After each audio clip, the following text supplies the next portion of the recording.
ਅਗਲੇ ਕਾਲਰ ਨੇ ਆਪਣੇ ਨਾਲ ਜੁੜੇ ਸਾਧੂ ਸਿੰਘ ਜੀ, ਸਤਿ ਸ਼੍ਰੀ ਅਕਾਲ। ਹਾਂਜੀ, ਦੋਹਾਂ ਭਰਾਵਾਂ ਨੂੰ ਸਤਿ ਸ੍ਰੀ ਅਕਾਲ ਤੇ ਸਰੋਤਿਆਂ ਨੂੰ ਸਤਿ ਸ੍ਰੀ ਅਕਾਲ ਜੀ। ਸਤਿ ਸ਼੍ਰੀ ਅਕਾਲ ਜੀ। ਮੈਂ ਤੁਹਾਨੂੰ ਜੀ ਆਪਣਾ ਟੀਚਿੰਗ ਐਕਸਪੀਰੀਅੰਸ ਬਾਰੇ ਦੱਸਣਾ ਚਾਹੁੰਦਾ। ਜ਼ਰੂਰ ਜ਼ਰੂਰ ਸਾਧੂ ਸਿੰਘ ਜੀ। ਮੈਂ ਪੜ੍ਹਾਉਂਦਾ ਸੀਗਾ, ਮੈਨੂੰ ਕਾਫੀ ਦੇਰ ਹੋ ਗਈ ਸੀ ਪੜ੍ਹਾਉਂਦੇ ਨੂੰ। ਠੀਕ ਹੈ। ਤੇ ਸਾਡੇ ਨਾ ਉੱਥੇ ਪੰਜਾਬ ਦੇ ਵਿੱਚ ਜਦੋਂ ਕੋਈ ਨਿਆਣਾ ਦਾਖਲ ਕਰ ਲਈਦਾ ਸੀ ਤੇ ਉਹਦਾ ਫਿਰ ਨਾਂ ਕੱਟਣਾ ਬੜਾ ਔਖਾ ਹੁੰਦਾ ਸੀ। ਉਹ ਕਈ ਵਾਰੀ ਪੁੱਛ-ਗਿੱਛ ਕਰਦੇ ਹੁੰਦੇ ਕੀ ਹੋਇਆ, ਕਿੱਦਾਂ ਹੋਇਆ। ਤੇ ਉਹ ਇੱਕ ਨਿਆਣਾ ਦਾਖਲ ਤਾਂ ਕਰ ਲਿਆ, ਕੋਈ ਤਕਰੀਬਨ 2.5-3 ਮਹੀਨੇ ਲੰਘ ਗਏ, ਨਿਆਣਾ ਸਕੂਲੇ ਨਾ ਆਇਆ। ਠੀਕ ਹੈ।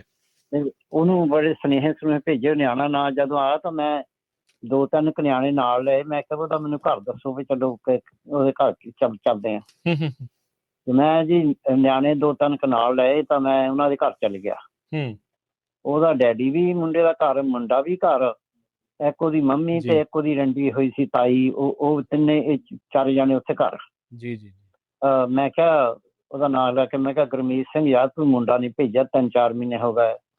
ਉਹ ਮੁੰਡੇ ਮੈਨੂੰ ਸਿੱਧਾ ਹੀ ਉਹਨੇ ਜਵਾਬ ਦਿੱਤਾ, ਕਹਿੰਦਾ ਮਾਸਟਰ ਜੀ, ਉਹ ਬੋਲਦਾ ਏਦਾਂ ਹੀ ਸੀ ਕਰਕੇ, ਮਾਸਟਰ ਜੀ ਜਦ ਤੁਹਾਡਾ ਨਾਂ ਲੈਨੇ ਮੁੰਡੇ ਨੂੰ ਤਾਪ ਚੜ ਜਾਂਦਾ।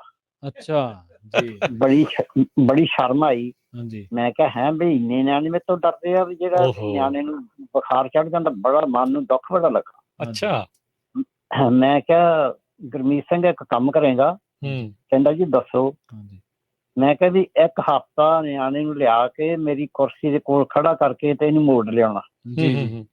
ਸਿਰਫ 1 ਵੀਕ ਕਰਨਾ, ਉਦੋਂ ਬਾਅਦ ਫਿਰ ਜੇ ਇੱਕ ਨਿਆਣਾ ਪੜ੍ਹੇ ਚਾਹੇ ਨਾ ਪੜ੍ਹੇ ਤਾਂ ਮੁੜ ਕੇ ਫੇਰ ਨਹੀਂ ਮੈਂ ਤੈਨੂੰ ਕਹਿਣਾ। ਠੀਕ ਹੈ। ਅੱਛਾ ਜੀ, ਉਹ ਦੂਜੇ ਦਿਨ ਨਿਆਣੇ ਨੂੰ ਲੈ ਕੇ ਆਇਆ ਤਾਂ ਜਾਂ ਕੁਰਸੀ ਮੇਰੀ ਕੋਲ ਆਇਆ, ਮੈਂ ਪਟਿਆਲਾ ਨਿਆਣਾ ਬਣਨਾ ਪੈਂਦਾ ਜੀ। ਬਿਲਕੁਲ। ਉਹ ਨਿਆਣੇ ਨੂੰ ਤਾਂ ਡਰ ਗਿਆ, ਕੁਛ ਘਟ ਗਿਆ ਵੀ ਇਹ ਤਾਂ ਮਾਸਟਰ ਹੀ ਬੜੇ ਚੰਗੇ ਆ। ਤਾਂ ਮੈਂ ਕਿਹਾ ਕਿੱਦਾਂ ਕਾਕਾ ਮੇਰੇ ਕੋਲ ਰਹੇਗਾ? ਕਹਿੰਦਾ ਜੀ ਕੱਲ ਨੂੰ ਰਹੂੰਗਾ। ਤੇ ਮੈਂ ਕਿਹਾ ਬਈ ਗੁਰਮੀਤ ਸਿੰਘ ਜਾ। ਉਹ ਨਿਆਣੇ ਨਾਲ ਲੈ ਕੇ ਚਲੇ ਗਿਆ ਤੇ ਦੂਜੇ ਦਿਨ ਉਹ ਫੇਰ ਲੈ ਕੇ ਆਇਆ। ਮੈਂ ਕਿਹਾ ਕਿੱਦਾਂ ਪਤਾ ਅੱਜ? ਮੈਂ ਕਿਹਾ ਮੇਰੇ ਕੋਲ ਰਹੇਗਾ? ਕਹਿੰਦਾ ਜੀ ਹਾਂਜੀ, ਕਹਿੰਦਾ ਰਹੂੰਗਾ। ਉਹ ਨਿਆਣਾ ਉੱਥੇ ਰਹਿ ਪਿਆ ਤੇ ਜਿਆਦਾ ਨਾ ਉਹ ਸਕੂਲ ਦਾ ਗੇਟ ਟੱਪਿਆ ਉਹਦਾ ਡੈਡੀ, ਤਾਂ ਮੁੰਡਾ ਕਹਿੰਦਾ ਮੈਂ ਜੀ ਘਰ ਨੂੰ ਜਾਣਾ। ਮੈਂ ਕਿਹਾ ਕਾਕਾ ਜਾ। ਤੀਜੇ ਦਿਨ ਜੀ ਉਹ ਆਪ ਹੀ ਆ ਗਿਆ। ਅੱਛਾ। ਤੀਜੇ ਨੂੰ ਆਪ ਹੀ ਆ ਕੇ ਤਾਂ ਹੌਲੀ ਹੌਲੀ ਸ਼ੁਰੂ ਹੋ ਗਿਆ ਤੇ ਉਹਨੂੰ ਪਤਾ ਲੱਗਿਆ ਮਾਸਟਰ ਤਾਂ ਕੁੱਟਦੇ ਨਹੀਂ, ਤਾਂ ਐਵੇਂ ਲੋਕਾਂ ਨੇ ਬਹਾਨੇ ਕੀਤੇ ਬਈ। ਉਹ ਹੌਲੀ ਹੌਲੀ ਨਾ ਮੇਰੇ ਨਾਲ ਜਿੱਦਾਂ ਆਪਣੇ ਘਰ ਦਾ ਬੱਚਾ ਹੁੰਦਾ ਏਦਾਂ ਉਹ ਪਿਆਰ ਜਿਹਾ ਕਰਨ ਲੱਗ ਪਿਆ। ਤੇ ਉਹ ਹੌਲੀ ਹੌਲੀ ਕਰਦੇ ਜੋ 3 ਜਮਾਤ ਤੱਕ ਹੋ ਗਿਆ ਜੀ।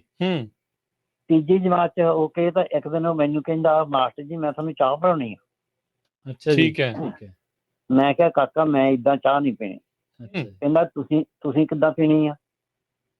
ਖੁੱਲ ਜਾਉਂਗੇ ਅਸੀਂ। ਮੈਂ ਕਿਹਾ ਕਹਿੰਦਾ ਤੁਸੀਂ ਕਿੱਦਾਂ ਪੀਣੀ ਆ? ਮੈਂ ਕਿਹਾ ਜਿੱਦਣ ਤੂੰ ਜਮਾਤ ਚੋਂ ਅੱਵਲ ਆਵੇਂਗਾ ਮੈਂ ਉਦਣ ਪੀਣੀ। ਉਦੋਂ ਦੇਖੋ ਚਾਹ। ਲਓ ਦੇਖੋ ਜੀ, ਉਹਨੇ ਤਾਂ ਅਸੀਂ ਪੜ੍ਹਨਾ ਸ਼ੁਰੂ ਕਰਤਾ।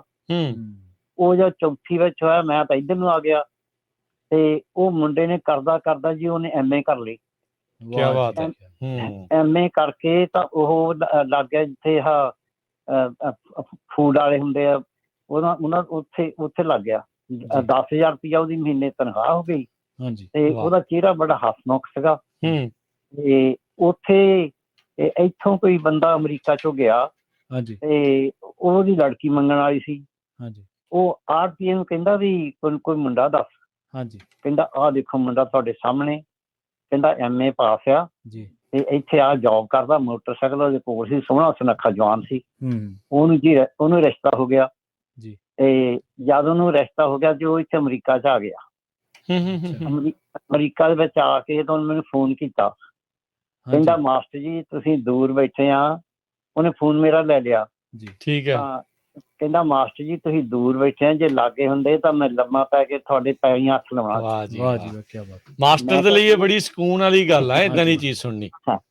ਮੈਂ ਕਿਹਾ ਵੀ ਕਾਕਾ ਉਹ ਕਾਹਤੇ? ਕਹਿੰਦਾ ਜੇ ਤੁਸੀਂ ਉਦੋਂ ਨਾ ਕਰਦੇ ਏਦਾਂ ਤਾਂ ਮੈਂ ਵੀ ਉੱਥੇ ਝੂਟੇ ਕੁੱਟਦਾ ਹੋਣਾ ਸੀ ਆਪਣੇ ਭਰਾਵਾਂ ਅੰਦਰ।